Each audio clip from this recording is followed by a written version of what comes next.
malam yang sudah semakin larut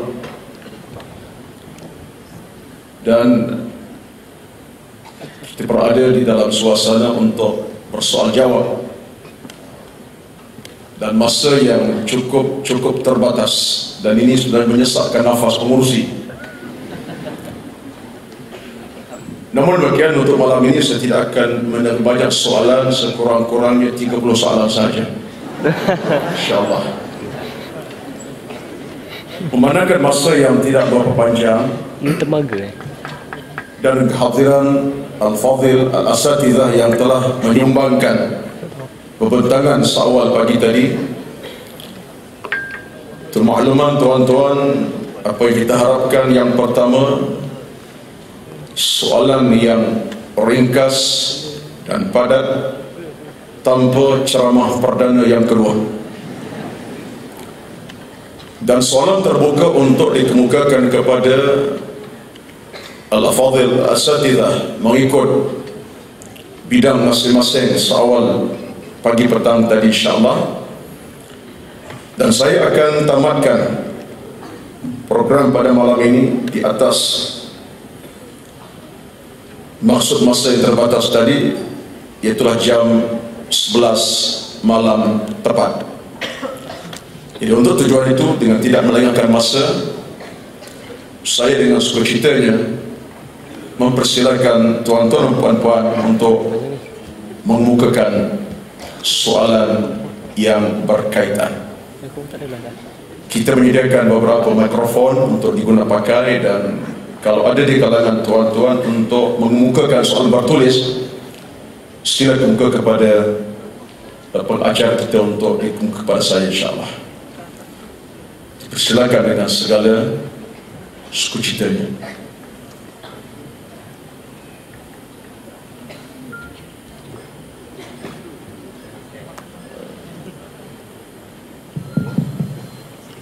Assalamualaikum warahmatullahi wabarakatuh. Saya Muhammad Fadhil Mirazali. Saya ingin bertanya satu soalan berkenaan dengan saya tak nampak wajah di mana ya? Oh, di sini sebelah kanan saya. Ya, saya Muhammad Fadhil Mirazali. Muhammad Fadhil Mirazali. Saya ingin bertanya satu soalan kepada Ustaz Aizam dan juga Dr. Abdul Basit, jika kedua-dua boleh beri jawapan kepada pertanyaan saya ini, iaitu pertanyaan saya berkenaan dengan ada segolongan yang mendakwa bahawa kitab Al-Ibanah yang ditulis oleh Imam Abu Hasan Asy'ari mengatakan ada dua versi. Yang ini saya dengar daripada beberapa klaim lah yang dinyatakan bahawa Al-Ibanah memang pada awalnya ditulis oleh Imam Abu Hasan Asy'ari, dan kitab tersebut ditulis dikatakan bahawa Imam Abu Hasan Asy'ari ketika hendak kembali ke rahmatullah, dia bertaubat daripada pegangan-pegangan dia yang sebelum ni, dan ketika taubat daripada pegangan dia yang sebelum itu tidak diketahui ramai, dan yang hanya beberapa orang daripada murid beliau yang mendapat hasil daripada pandangan baru sebelum beliau kembali ke rahmatullah. Jadi saya rasa macam keliru lah, sebab ada kelompok yang mengatakan begitu. Jadi saya minta penjelasan daripada Al-Fadhil Ustaz terhadap kekeliruan tersebut. Terima kasih di atas soalan kepada Al-Fadhil Ustaz Aizam dan Ustaz Dr. Abdul Basit. Soalan kedua, kita kumpulkan soalan. Soalan kedua, silakan. Saya maaf kalau saya terpaksa hentikan soalan, kerana kita tak ada masa yang panjang, insyaAllah. Soalan kedua, di kalangan muslimat.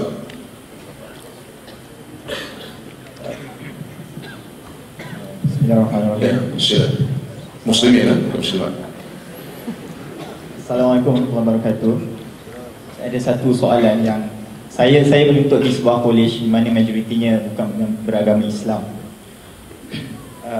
Nama? Muhammad Siraj bin Abdul Aziz. Okay. Saya ditanya oleh seorang berbangsa Cina, dan soalan dituju kepada siapa? Okay, kepada Ustaz Zulkifli dan Ustaz Muhammad Aizam tentang akidah. Saya ditanya, adakah umat Islam percaya kepada ayat-ayat Quran dan Sunnah kerana just for the sake of believing? Kiranya kamu lahir sebagai seorang Islam dan kamu tahu yang kamu perlu wajib percaya kepada ayat Quran dan juga Sunnah Rasulullah, tapi adakah kamu tak merasakan mungkin paksaan? Kiranya saya harap Ustaz faham, ya. Saya harap Ustaz sebab bisa faham. Ya, sebab barangkali kita lahir sebagai orang Islam, tapi mereka mempertikaikan kamu percaya sebab kamu nak percaya ke, ataupun mungkin kamu dipaksa percaya. Kalau kamu persoal sikit je, kiranya kamu dituduh kerana tak percaya dan sebagainya. Jadi minta penjelasan. Okey, terima kasih. Dalam pengetahuan insya-Allah akan menjawab insya-Allah. Okey. Soalan seterusnya. Assalamualaikum warahmatullahi wabarakatuh. Nama ana Azim Muzaffar. Ana ada soalan untuk Dr. Zaharuddin dengan Ustaz Aizam, dan lagi satu soalan yang mungkin mana-mana panel boleh menjawab. Untuk Dr. Zahazan, pertama sekali doktor sebut mengenai bayar yuran dan menang, dapat ganjaran yang lebih dikira sebagai judi. Ana nak tanya, kalau guna yuran dan yuran itu diguna untuk beli macam medal, bukan ganjaran tak tahu macam medal lah kan, atau hamper, adakah ia juga dikira sebagai berjudi? Dan ada soalan, kalau katakan ada menjahit satu pakaian, dia menjahit di Indonesia lah, harga di Indonesia tu mungkin dalam 60 ringgit lah, tapi sebab nak hantar ke Malaysia dia jadi 70 ringgit. Adakah itu macam dikira betul kan? Betul ke tak gitu? Okay. Untuk Ustaz Aizam, nak tanya mengenai akidah. Kan kita ada dua aliran, iaitu khalaf dan salaf kan. Anda nak tahu siapa yang mengasaskan khalaf dengan salaf? Dan salaf dan khalaf. Salaf dan khalaf. Dan untuk mana-mana panel lah, ini memang luar daripada apa yang dibincangkan pagi tadi. Anda nak tahu apakah kewajipan kita untuk rakyat Palestin yang tertindas? Itu saja insya-Allah. Okey, terima kasih. Saya mohon kalau dalam konteks soalan bukan dalam ruang lingkup perbincangan setiap tajuk yang telah dikemukakan insya-Allah. Okey. Kita masih buka sedikit lagi soalan, dan ingat ini merupakan soalan yang ya, sila dulu insya-Allah. Sila. Bismillahirrahmanirrahim. Sila muslimat. Ya, dua muslim apa? Sila puan, kemudian puan yang kedua. Sila puan yang berwarna pink tu, sila. Nama saya Wanurin Afizah binti Wan Azmi. Saya nak tanya soalan kepada Ustaz Ramadan Fitri dan Dr. Zaharuddin. Berkaitan dengan biasanya dalam bidang tugas kita ni, kita ada juga bagi kerja pada orang dan kemudian kita akan dapat komisen. Jadi saya nak tahu apa beza komisen, rasuah dan juga upah. Adakah komisen itu disertikan dengan upah? Itu je. Okey, terima kasih puan. Muslimat yang kedua, silakan. Assalamualaikum warahmatullahi wabarakatuh. Di mana tu? Saya minta yang depan, suara belakang bunyi. Mana belakang? Atas sana. Oh no, jauh di sana. Silakan. Ya, silakan dulu yang belakang, kemudian saya minta yang depan pula. Puan Rehan. Silakan. Belakang. Saya Puan Muhammad dari Semabilo. Alhamdulillah. Pertama saya mengucapkan tahniah kepada Sam Kamil Ghazi, alhamdulillah atas dakwahnya kepada para makhluk dan lain-lain. Cuma di sini dari segi wasatiyah, Ustaz, saya minta hiburan yang sebenar. Matlamat kita mengambil nasyid adalah untuk menyampaikan risalah Allah. Tapi saya rasa kalau dalam bentuk penyampaian akhir hayat tadi, saya rasa muziknya lebih daripada seni kata yang sepatutnya menjadi pengajaran kepada kita. Jadi minta tolong para pemuzik sekian, perlahankan muzik, kuatkan suara. Terima kasih.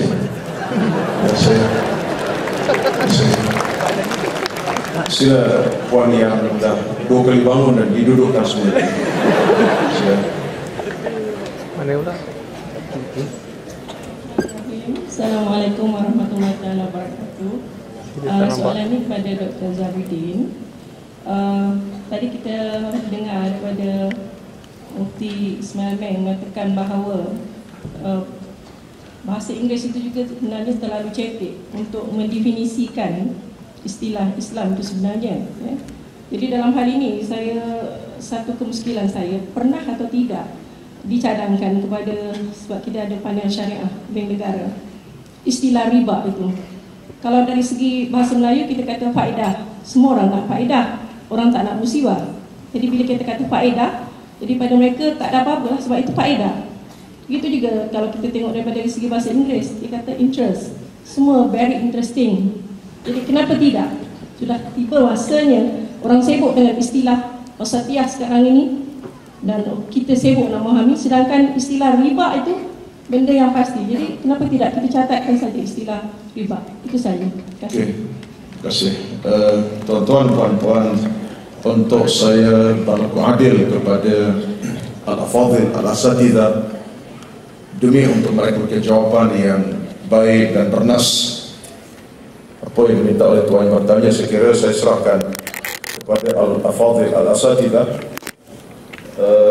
Yang nampak soalannya ditujukan kepada Ustaz Aizam, 3 soalan Ustaz Aizam ya, tapi jangan lebih daripada yang masa sepatutnya.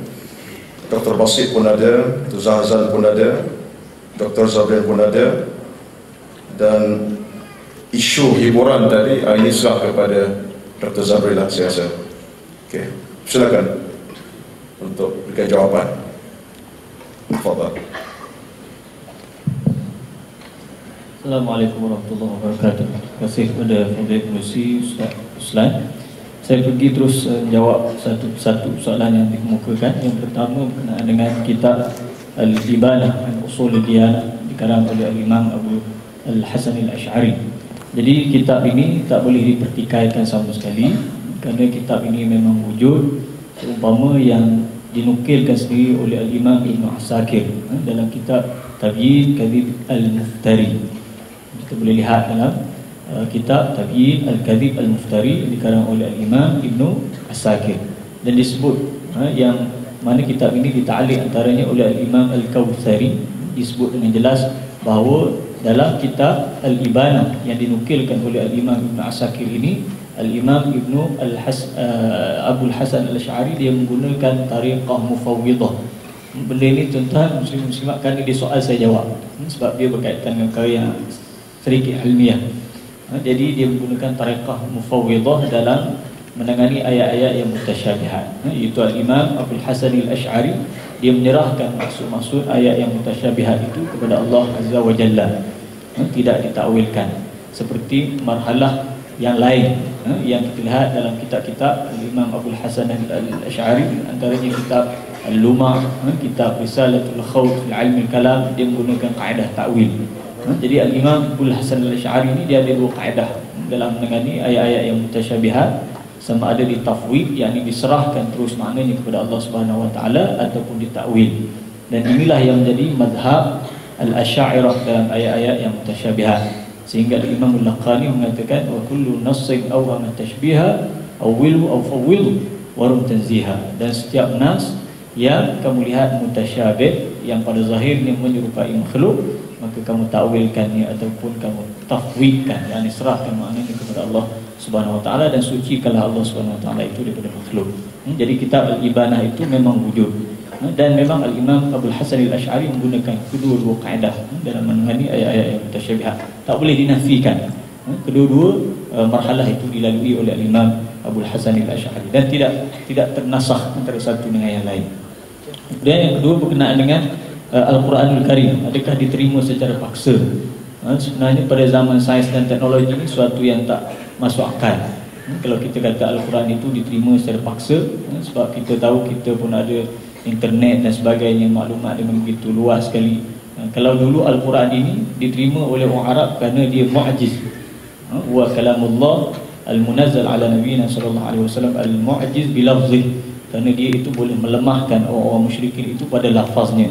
Lafaznya sangat cantik, kesusastraannya sangat tinggi, balaghahnya, kesusastraannya sangat tinggi sehingga tak boleh dilawan oleh orang Arab pada ketika itu. Kalau kita lihat pada hari ini, di sana adanya ijazul ilmi, iaitu mukjizat Al-Quran dari sudut sains. Kita boleh baca pelbagai kalangan para ulama yang menulis bagaimana Al-Quran itu adalah mukjizat dari sudut sains, tentang masalah alam semesta disebut dalam Al-Quranul Karim. Itu sangat tinggi sains astronomi. Jadi kalau nak kata dipaksa itu dah tak masuk akal, tak valid dalam zaman kita berada. Kemudian tentang masalah salaf dan khalaf. Salaf ini iaitu secara mudahnya yang kita sebut sebagai 3 kurun yang pertama, zaman sahabat, zaman tabi'in dan ba'd tabi'in. Ini 3 kurun emas yang ada selepas zaman Nabi sallallahu alaihi wasallam, zaman Rasulullah SAW, zaman sahabat dan zaman tabi'in. Ini merupakan 300 tahun, yang mana merupakan 3 kurun pertama yang disebut sebagai zaman salafus salih. Tetapi para ulama khalaf yang datang selepas ni adalah kesinambungan daripada para ulama salaf. Jadi kalau sebut salaf khalaf, kita boleh lihat perbezaan dari segi zaman, dari segi masa. Satu lagi perbezaan dari segi manhaj. Tetapi asasnya ataupun usulnya tetap sama, iaitu berpegang kepada Al-Quran dan sunnah Nabi sallallahu alaihi wasallam. Jadi kalau nak tahu lanjut tu, insya-Allah boleh kita berjumpa di booth lah esok dan insya-Allah ada masa lagi. Pada itu saja. Mungkin Dr. Basit ada tambahan. Bismillahirrahmanirrahim wa bihi nasta'in. Jadi saya terima kasih kepada Tuan Pengerusi. Saya berikan beberapa soalan. Yang pertama sekali, membeli barang di Indonesia sebagai contoh dengan harga RM60, kemudian dengan kos-kos pengantaran ke Malaysia, lalu kos dia dijual dengan harga yang berbeza dengan harga di tempat dia dibeli, iaitulah 70, 80 atau 90. Maka ini adalah diharuskan dalam Islam dan tidak ada sebarang masalah, dengan syarat yang pertama, ia adalah merupakan harga pasaran di negara kita Malaysia. Sebagaimana telah pun Nabi SAW telah pun menyatakan berkenaan dengan diserahkan, innallaha huwal qabid ar-raziq, innallaha huwal mus'ir al-qabid ar-raziq. Sesungguhnya Allah lah yang menentukan harga, Allah yang menahan dan Allah yang menaikkan harga. Wa inni la arju an alqallah, dan aku tidak mahu berjumpa dengan Allah dalam keadaan ada di antara para sahabat dan umatnya menuntut kerana kezaliman pemerintah. Nabi pada ketika itu pemerintah, Nabi tak mau mencampur di sudut harga, biarkan dia bergerak secara healthy dalam pasaran. Maka kalau harga pasaran di Malaysia 90, kita boleh jual 90, ya. Jadi tidak ada masalah di situ. Dan bagi pembeli, kalau dia bersetuju dengan harga itu, Nabi kata innamal bai'u an taradin, sesungguhnya jual beli itu adalah sah apabila adanya meredai. Kemudian soalan yang kedua, iaitulah bagi kerja, kita jadi orang tengah bagi kerja pada orang B, maka kita dapat commission 10%.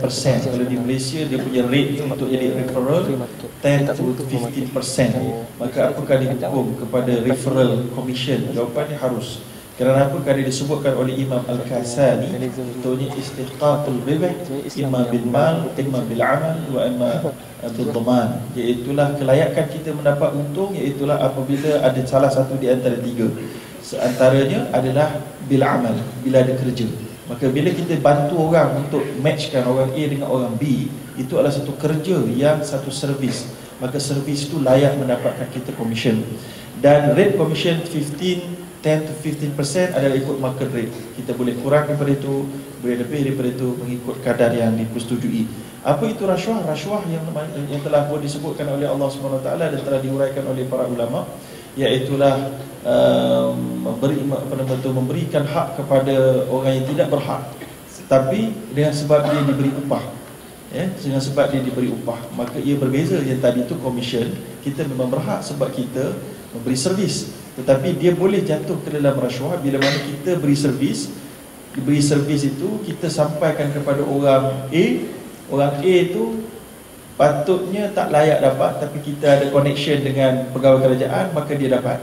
Jadi kita mendapat komisen yang menyebabkan orang-orang yang patut layak tak dapat, tapi kita melayakkan orang yang tak layak. Itu dia ada berkait, di interrelated. Okey. Maka upah apa pula? Upah telah pun kita sebut tadi, dia masuk dalam komisen. Tetapi upah yang diharamkan dalam Islam adalah upah yang dinamakan ghalul. Yang mana Nabi sebut, man ista'malnahu ala amalin farazaqnahu ratiban, ataupun rizqan dalam satu riwayat, fama akhadha ba'da dhalika fahuwa ghalul, ataupun fahuwa ghulul. Iaitu siapa yang dah bekerja, dah ada gaji tetap, dah ada job scope yang tetap, maka apa saja yang dia dapat selepas itu kerana jawatannya, itu adalah wang khianat. Itu upah yang tidak dihalalkan. Nak detail boleh berhubung insyaAllah. Kemudian yang seterusnya, kenapa English tadi cetek untuk definekan beberapa istilah Arab? Maka kenapa tidak mendefinisikan riba dalam bentuk yang lebih mudah? Kalau interest, maka disebut disalah tafsirkan, faedah disalah tafsirkan. Saya kira dalam bab ini penggunaan bahasa dalam Islam kita iktiraf bahawa penggunaan bahasa digunakan dalam beberapa bahagian dan disiplin ilmu untuk menunjukkan benda yang berlainan. Okey, benda yang berlainan. Contohnya kalau kita dalam ilmu komputer kita sebut default, maknanya kita letakkan printer tu untuk yang utama lah. Tapi kalau dalam bank default juga, tapi itu adalah default, iaitu in the event of default, iaitu tak boleh bayar. Maka dalam bab ini saya kira kadang-kadang bukan kita nak menyalahkan bahasa, tapi sebenarnya sikap. Sikap kita kena faham bahawa setiap bahasa boleh merujuk kepada satu perkara. Merujuk kepada satu perkara, maka kita lah menjadi tanggungjawab kita mengetahui apakah erti istilah. Sebab ini saya kira diterima dalam Islam. Kerana sebab itu dalam Islam kita ada dua takrif. Dalam kitab-kitab fiqh dia mesti akan takrifkan dulu lughatan wa istilahan. Lughatan literal meaning, istilahan lexical meaning. So kita kena faham lexical meaning ataupun istilah ini. Contohnya solat. Solat dari sudut bahasa adalah doa, tapi adalah dari sudut istilah adalah perbuatan ibadah khusus bermula dengan takbir, dihabiskan dengan sekian-sekian kan. Jadi saya kira kita tak boleh nak letakkan kesalahan begitu ataupun nak mesti keluarkan satu istilah, tapi apa yang penting kita kena rujukkan kefahaman kepada orang yang betul. Kerana itulah juga tanggungjawab hidup secara bermasyarakat. Allah kata fasalu ahla dzikri in kuntum la ta'lamun, tanya orang yang tahu dan ada authority kalau kamu tidak tahu dan kamu tidak ada authority. Wallahu alam. Ada satu soalan Ustaz, boleh mungkin Ustaz Ramadan boleh sentuh sikit.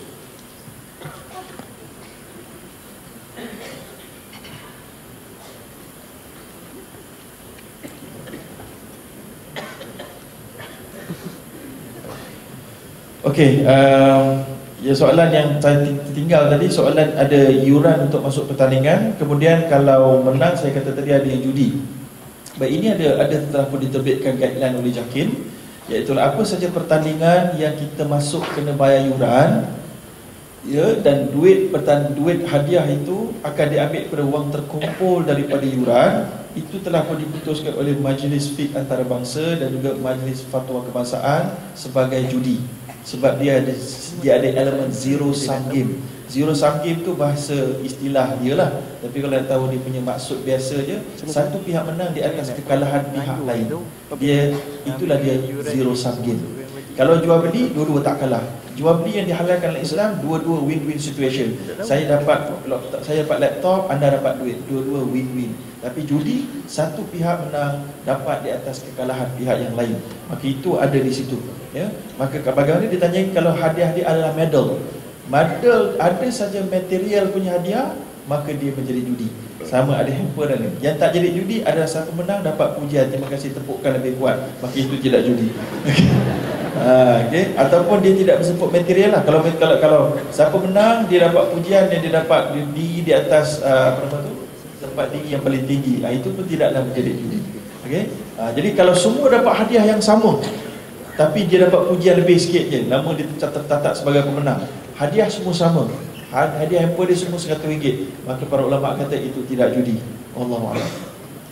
Kalau pertanyaan ni macam memberi betul lah. Tak tahu. Saya satu mungkin pandangan Muslimat dari tentang hiburan malam ini. Saya boleh sangat kritik sikit pasal muzik tadi.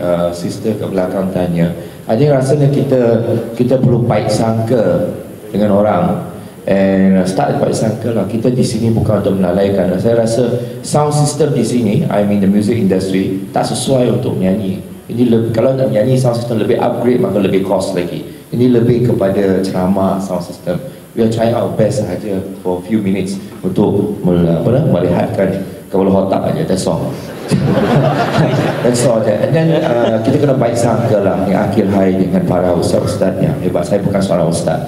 Dan juga brother di sana, dia brother Siraj tadi, soalan berkenaan Chinese tu agak risau kerana dia tanya berkenaan on Chinese non-Muslim. Ada Chinese Muslim, ada Chinese non-Muslim yang tanya soalan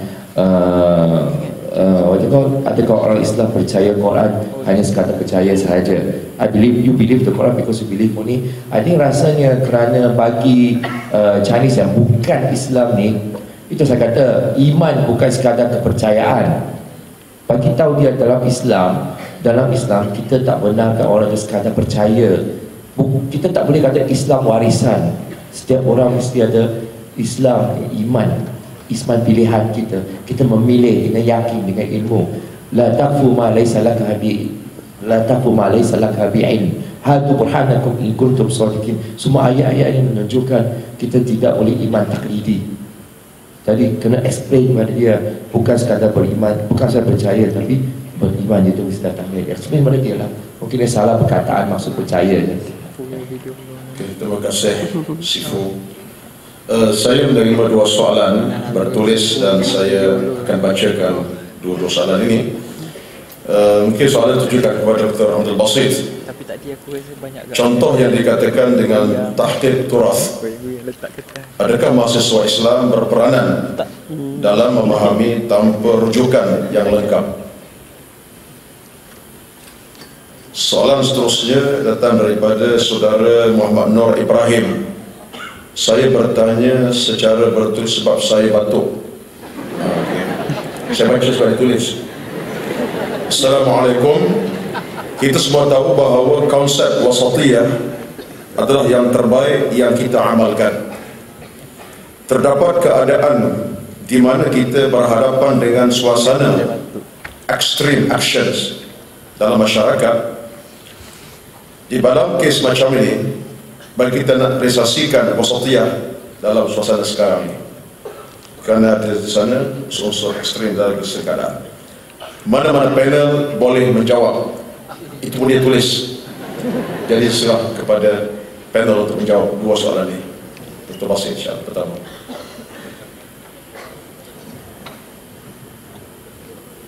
Bismillah. Alhamdulillah, salatu wassalamu ala rasulillah wa ala alihi wa sahbihi ajma'in wa ba'd. Ustaz Ruslan, semua ahli panel, muslimin dan muslimat sekalian, tentang soalan tahqiq turas tanpa memahami rujukan, ini kontra lah di antara dua kerja. Sebab orang nak tahqiq turas tu, dia kena faham ilmu apa yang dia nak buat. Kalau kita nak ambil ilmu dalam bidang fiqh, dia tak belajar fiqh, dia belajar dalam bidang hadis contohnya, agak sukar. Demikian juga kalau lebih-lebih lagi ilmu yang berasingan, yang sangat jauh. Kita belajar fiqh dengan hadis, tapi kita kena bagi tahqiq ilmu qiraat. Ilmu qiraat ni bukan satu ilmu yang mudah, kerana dia ada fan dia tersendiri. Jadi setiap orang itu mesti ilmam dengan ilmu yang dia nak buat kerja. Kalau kita nak tahqiq kitab fiqh, biarlah kita ni ada kemahiran dalam ilmu tersebut. Kerana tahqiq ni dia dua tiga benda yang asas. Yang pertama sekali, kita nak memilih nas yang sahih. Contohlah apa yang anda buat dalam pengalaman anda tahqiq satu kitab yang kecil, Muniyatul Musalli. Saya bawa 5 naskah yang ada di atas dunia ini. Termasuklah salah satu naskah yang saya guna itu naskah yang dicetak di Osaka, Jepun.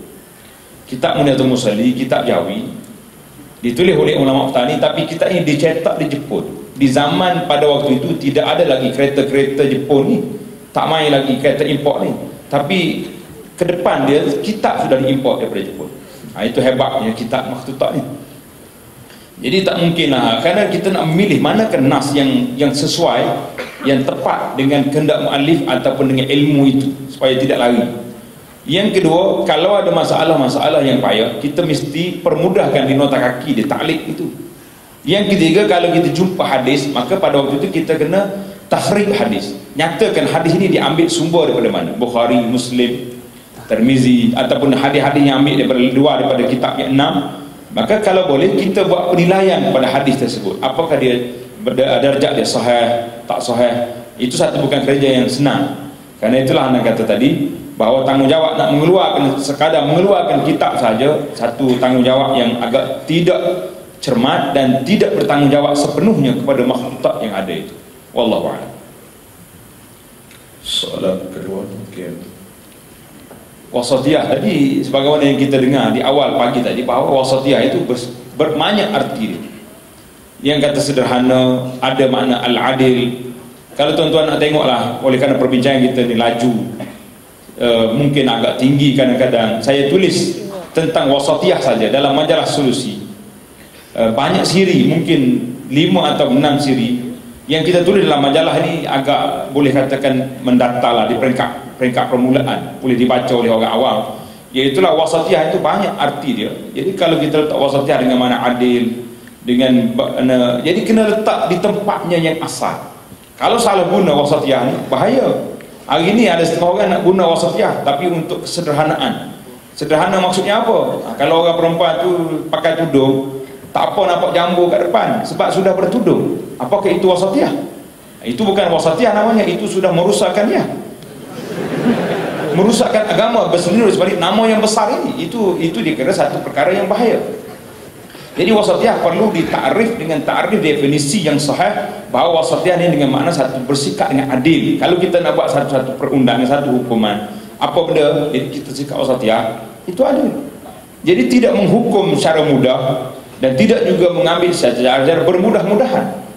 Ataupun dia disebut dengan nama sederhana, sederhana betul, tapi makna dia banyak arti. Jadi kita kena ambil mengikut tempat yang sesuai dengan keadaan. Jadi kalau kita kata wasatiyah itu dengan makna tu saja, dengan makna sederhana, makna mudah saja, akhirnya kita pergi tempel di semua tempat, itu bahaya.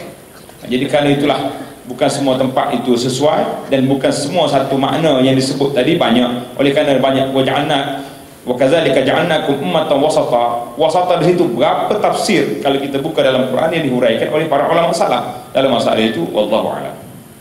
Okay, terima kasih kita ucap kepada Al-Asatidz Al-Afadhil yang telah memberikan jawapan berasas kepada persoalan tuan-tuan. InsyaAllah kita ada masa sikit lagi. Sekira mungkin kita ada satu soalan terakhir. Ini soalan bonus lah ni, insyaAllah.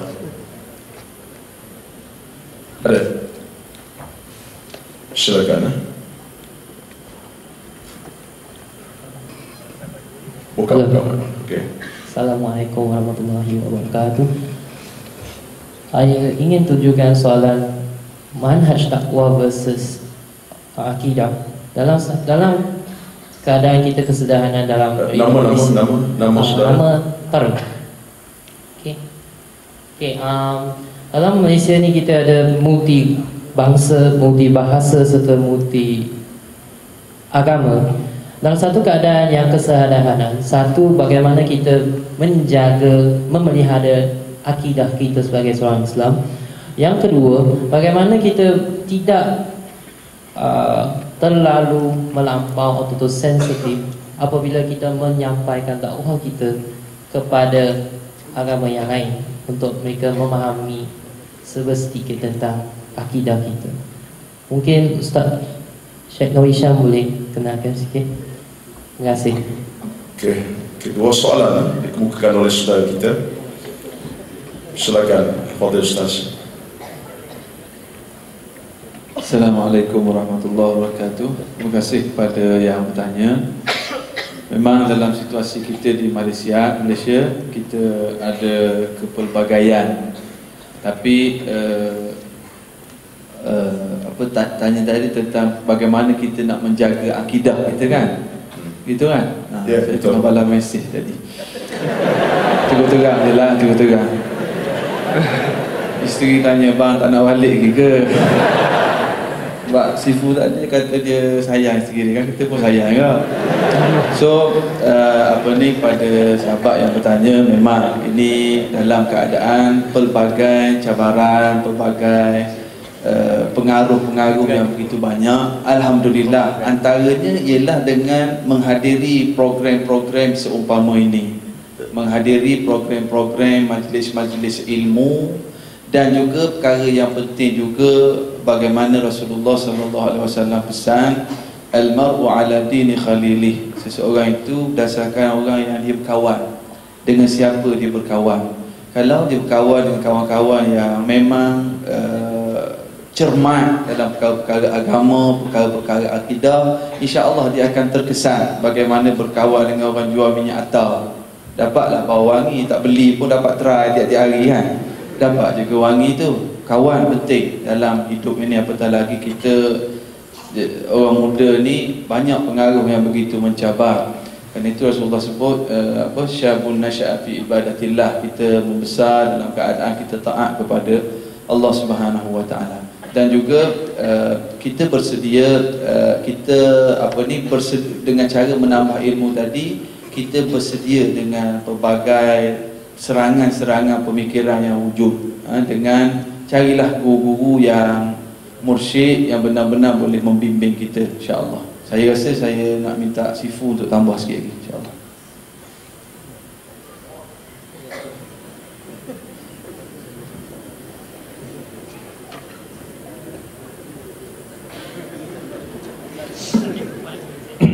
Bismillah. Saya pun tak berapa jelas soalan yang tadi. Tapi saya nak menjawab tadi dan menambah sedikit mengenai menghadapi orang yang ekstrim dalam pandangan mereka. Bagaimana nak menghadapi golongan ini? Pertamanya, bagi sesungguhnya dakwah ini dia gagal. Ada satu tesis yang dibuat kajian bahawa dakwah akan gagal pada dua keadaan, ketika mana ta'assub dan melakukannya dalam keadaan kekerasan. Dua perkara ini akan gagal dalam penyampaian mana-mana dakwah. Oleh sebab itu, dalam mengenengahkan pandangan, ada kalanya kita perbalahan yang berlaku, kita tidak menonjolkan akhlak. Itulah yang paling penting di kalangan apa yang berlaku perdebatan tadi. Di kalangan dua orang yang berdebat dengan ta'assub, orang yang paling berakhlak lah yang dikira menang. Oleh sebab itu Nabi SAW pun ada menyebut innama bu'ithtu liutammima makarimal akhlak. Adapun pandangan fiqh ini ada kalanya ada rajih, ada marjuh, kan? Tetapi dalam urusan akhlak dia tak ada rajih dan marjuh. Dia berakhlak atau tidak berakhlak langsung. Maka ketika dalam perbalahan yang berlaku, khususnya dalam perkara-perkara yang furu', akhlak adalah satu benda yang menjadi perkara yang ditunjukkan. Kemudian saya teringat kepada satu apa yang disebut oleh Imam Hasan al-Banna, yang berjaya dalam dakwahnya, yang digelar juga oleh para ulama mutakhir ini sebagai mujaddid. Maka dia kata nuqatilun nas bil hub, kita memerangi manusia dengan cinta, dengan sayang. Menghadapi golongan-golongan yang ekstrim ini ada kalanya dengan cara reverse psychology, dengan cara sayang, dengan cara menyantuni mereka. Dan publik pun melihat kepada dua golongan yang bertelagah ini, kepada orang yang lembut akhlaknya, yang lebih baik menyantuni manusia, itulah mereka yang menang. Allah. Okay, terima kasih kita ucapkan kepada seluruh al-afadhil, al-asatidhah kita yang memberikan jawapan yang cukup pernas, padat dan tepat. Alhamdulillah. Sekira itulah di antara nikmat kita mendengar empat sesi pada hari ini. Jawapan diberikan dan saya kira sampai penghujungnya, dan saya kira sesak nafas dah selesai kerana bimbang melangkahi jam 11. Dan sebagai seorang pengurusi sesi soal jawab yang patuh dan wasati, tidak melampau, alhamdulillah, saya kira masa sudah memadai untuk kita bertemu dalam sesi jawab pada malam ini. Terima kasih kepada seluruh asatidhah kita, tuan-tuan, puan-puan semua, dan saya kembalikan semula kepada pengacara kita tetap Syekh Ahmad Ustaz. Jazakumullah khairan katsiran kepada Ustaz Ruslan selaku moderator dan selaku kepada semua asatizah atas kesediaan untuk bersama pada sidang panel yang pertama. Jadi berakhir sudah sesi kita pada hari yang pertama Convention Fiqh Ummah 2012. Dan tanpa membuang masa lagi, Ramadan berjalan dah pun.